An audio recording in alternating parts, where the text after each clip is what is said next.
In 1899, two young African-American brothers were stolen from their home. They were only 6 and 9 years old. Their names were George and Willie Muse, later known as the Muse Brothers.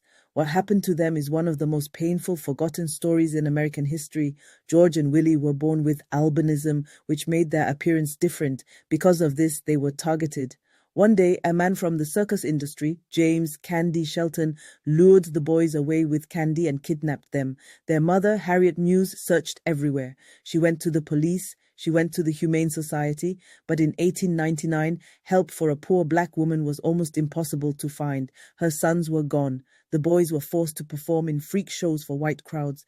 They were given cruel stage names like Echo and Eco, aliens from Mars, white savages, cavemen, descendants of monkeys, all lies, all meant to degrade them. They were beaten, humiliated, and told a devastating lie, that their mother was dead. According to a letter written to the FBI in 1946, they slept in wagons infested with bed bugs and were forced to perform humiliating acts. Their payment was mostly just clothes. In 1927, the Ringling Brothers Circus arrived in Roanoke, Virginia. Harriet Muse later said God showed her in a dream that her sons would be there. This was extremely dangerous. Virginia was home to one of the largest Ku Klux Klan chapters in the country, but she went anyway.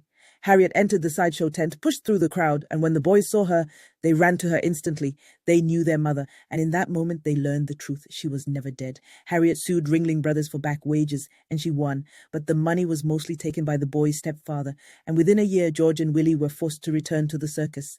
This time, however, on their own terms. The Muse Brothers had an extraordinary gift. They could hear a song once and play it perfectly on instruments. They credited their talent to God and leaned on faith and brotherhood to survive.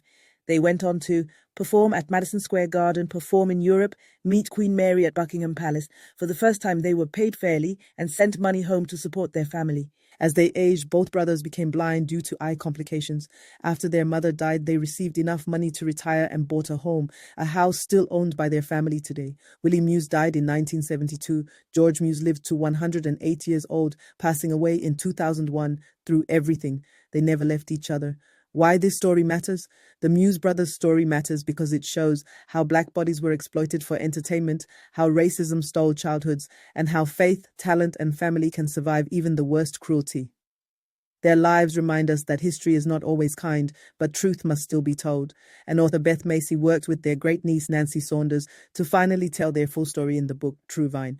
If you want to truly understand the depth of their lives, I strongly encourage you to read it. If this story moved you, please like this video, subscribe to the channel, share this story so it's never forgotten. Let me know in the comments, had you ever heard of the Muse Brothers before today? Thank you for listening.